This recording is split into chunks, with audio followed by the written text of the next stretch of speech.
Каббала, от ивритского «каббаля» — получение, принятие, представляет собой эзотерическую и мистическую традицию в иудаизме, стремящуюся объяснить отношения между неизменным вечным Богом и его сотворенной Вселенной.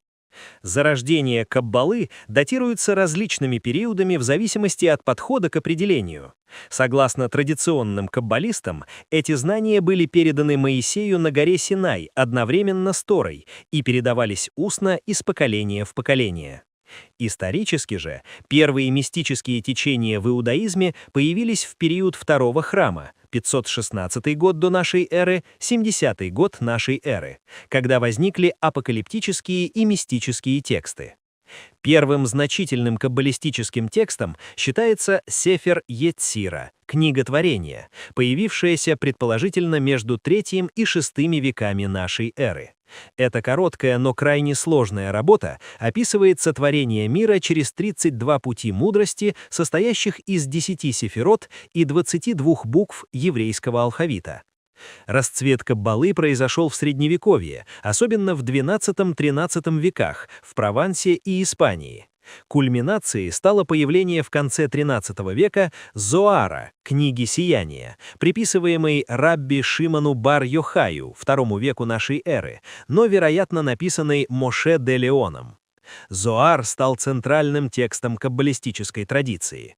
После изгнания евреев из Испании в 1492 году центр каббалистических исследований переместился в Цфат, Галилею, где в XVI веке работали великие каббалисты Моше Кардаверо и Ицхак Лурия, Аризаль.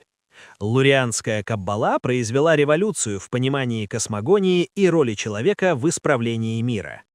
Каббала стремится ответить на фундаментальные вопросы: как бесконечный бог Эйн Соф создал конечную вселенную, какова природа зла, в чем смысл существования человека и как достичь близости к Творцу.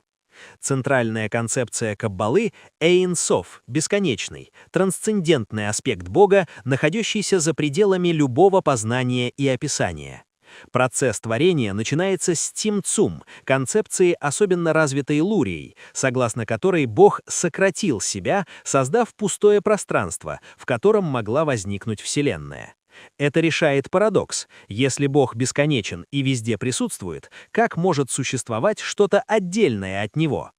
Основополагающая структура каббалистической космологии — система 10 сефирот, эманаций или атрибутов божественного, через которые Эйн Соф проявляется и взаимодействует с творением. Эти сефирот располагаются в определенном порядке, образуя древо жизни. Первая — кетер, корона, высшая воля. Вторая — хохма, божественный интеллект. Третья — бина, божественное постижение. Четвертое — хесед, безграничная любовь. Пятое — гвура, божественная сила и суд. Шестая — тиферет, гармония и сострадание. Седьмая — нецах, вечность. Восьмая — ход, великолепие.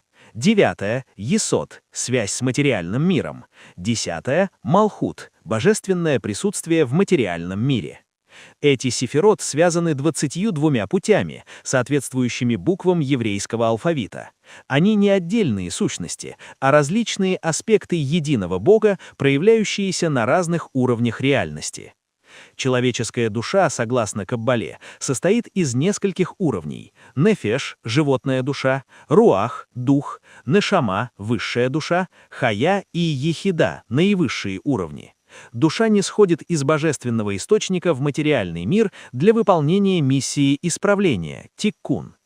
Лурианская каббала объясняет происхождение зла через концепцию швират ха-келим — разбиение сосудов. Когда божественный свет был излит в сефирот, некоторые сосуды не выдержали его интенсивности и разбились, создав клепот, оболочки, скорлупы, источник зла и нечистоты. Искры святости оказались в плену в этих оболочках. Каббалистические практики направлены на духовное возвышение, исправление мира, тиккун олам, и освобождение святых искр. Основная практика — глубокое изучение Торы, Талмуда и каббалистических текстов. Каббалисты применяют 4 уровня интерпретации, известные как пардес: пшат — простой смысл, ремес — намек, драш — толкование и сот — тайна, эзотерический смысл. Медитация и созерцание. Каббалистическая медитация хитбатенут включает визуализацию букв еврейского алфавита, сефирот божественных имен.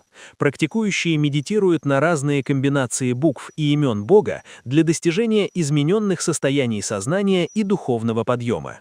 Молитва с каваной. Кавана – глубокое намерение и концентрация во время молитвы. Каббалисты разработали сложные системы медитации на слова молитв, понимая каждое слово как канал к определенной сефире или божественному атрибуту. Работа с буквами и числами. Гематрия – метод нахождения скрытых связей через числовое значение букв. Нотарикон – создание слов из начальных или конечных фраз. Тимура – перестановка букв по определенным правилам. Эти техники используются для раскрытия скрытых смыслов в Торе. Соблюдение заповедей с мистическим намерением.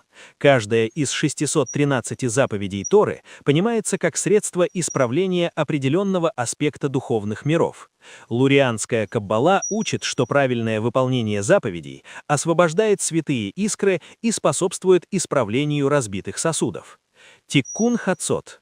Полуночное воздыхание – практика пробуждения в полночь для оплакивания разрушения храма и изгнания шхины, божественного присутствия. Это время считается особенно благоприятным для духовной работы. Соблюдение субботы. Шаббат имеет особое каббалистическое значение, как время единения дополнительной души нашама етера, которую получает каждый еврей в субботу. Каббалисты Цфата установили традицию каббалат-шаббат, ритуала встречи субботы. Современная каббала продолжает развиваться, включая академическое изучение и популярные адаптации, хотя традиционные каббалисты часто подчеркивают необходимость глубокого знания Торы и определенной духовной зрелости для серьезного изучения этих тайных учений.